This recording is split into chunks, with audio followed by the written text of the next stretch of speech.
Bonjour, bienvenue dans la série sur la décohérence. Donc on a parlé de la description de la réalité, de l'usage des mathématiques et du fait qu'on a pas mal de choix, on a une grande liberté dans la description, mais aussi qu'il faut quand même faire attention à certaines choses. Alors premièrement, si on donne une grande importance à la description mathématique de la réalité, il faut se méfier des artefacts mathématiques, c'est-à-dire des parties de la description qui n'existent que pour des raisons purement mathématiques et pas physiques, par exemple des raisons de cohérence mathématique ou de structure mathématique qui nécessitent de compléter certaines choses. Ces artefacts peuvent être plus ou moins difficiles à détecter. Quelques exemples vont éclairer ce problème. Alors, il est parfaitement possible, par exemple, de modifier la théorie de la relativité restreinte de manière à ce que la vitesse de la lumière dans le vide soit anisotrope, c'est-à-dire différente selon la direction considérée. Cette possibilité découle du fait que l'on ne peut mesurer la vitesse de la lumière que sur un aller-retour, en plaçant une horloge et en mesurant la distance, et donc on a deux directions, une allée et une retour, ou à l'aide de plusieurs horloges synchronisées. Et que cette synchronisation ne peut se faire que soit avec des signaux entre les horloges à vitesse connue, et dans ce cas, la mesure de la vitesse se mord la queue, soit par synchronisation des horloges au même endroit et par déplacement des horloges, ce qui pourrait très bien les affecter d'une manière a priori inconnue, en les décalant. Les prédictions expérimentales d'une théorie sont totalement identiques à la théorie originale. Il faut bien entendu que l'anisotropie se reflète aussi dans les autres grandeurs physiques, notamment sur le décalage d'horloge dont je parlais, de telle manière à ce que l'anisotropie ne passe inaperçue. Une espèce de compensation perverse. Mais l'utilisation, par exemple, l'utilisation de la jauge dite de céleri, le nom propre avec un S, pas le légume bien sûr, en est un exemple. Il va de soi qu'une telle modification de la théorie est simplement une modification mathématique et qui plus est assez alambiquée. Et une telle hypothèse est totalement arbitraire.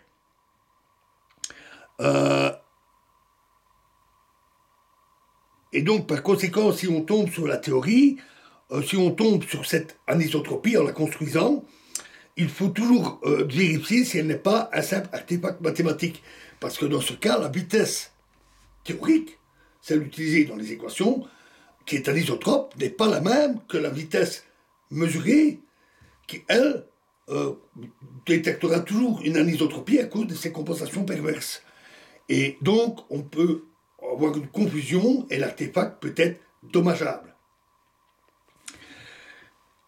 Dans le cas d'espèces, on évite cet artefact en adoptant le principe de relativité qui dit que tous les systèmes de référence sont équivalents. Et c'est assez logique de le supposer dans la mesure où un système de référence est un système humain. C'est nous qui décidons de référencer les positions, les vitesses de telle ou telle manière, pratique pour nos expériences ou notre vie quotidienne.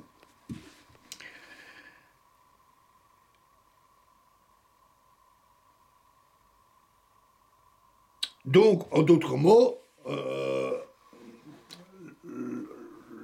la manière arbitraire de choisir le système de coordonnées ne doit pas affecter la formulation des lois physiques, surtout si elles sont censées refléter la réalité. Un autre exemple qui vient aussi de la relativité est le signe de l'énergie. Si l'on se réfère à la relation universelle qui relie l'énergie, la masse et l'impulsion, je vais la noter, elle s'écrit énergie au carré est égale masse au carré fois la vitesse de la lumière exposant 4 plus l'impulsion au carré fois la vitesse de la lumière au carré. On connaît surtout E égale mc carré qui est celle qui découle de celle-là.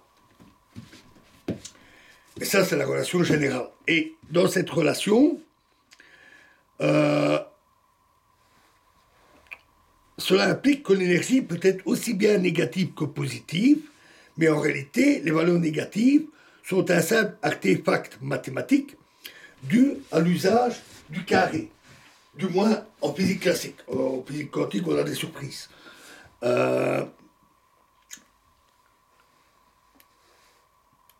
Et donc, de ce carré et du fait qu'un nombre au carré donne toujours un nombre positif. Par exemple, moins 2 fois moins 2 est égal à 4 et pas moins 4. La valeur de l'énergie étant bornée par le bas, la plus basse énergie étant bornée par la valeur mc carré qui est toujours positive, l'énergie est alors toujours positive ou nulle. Positive ou nulle. Et donc ces valeurs négatives sont un artefact. En électromagnétisme, les potentiels ou le champ électromagnétique sont affectés d'un arbitraire de jauge, c'est une symétrie particulière, que l'on fixe à l'aide d'une équation mathématique complémentaire, auxiliaire, de contraintes,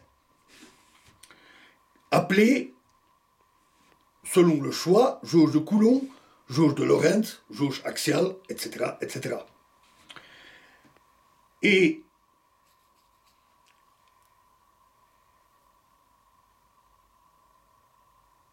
le développement d'expressions physiques invariantes de jauge, le choix de fixer la jauge est totalement arbitraire, humain, c'est nous qui choisissons ça souvent pour des questions de facilité, de calcul. Le développement d'expressions physiques invariantes de jauge est une priorité dans beaucoup de travaux et constitue, ou de théories qui ont ce genre de phénomène, et constitue en soi un pan de recherche qui est puissant et fructueux. Alors, un autre exemple, c'est lorsqu'on regarde les coordonnées sur une sphère. Alors, par exemple, la longitude et latitude pour la cartographie terrestre habituelle. En fait,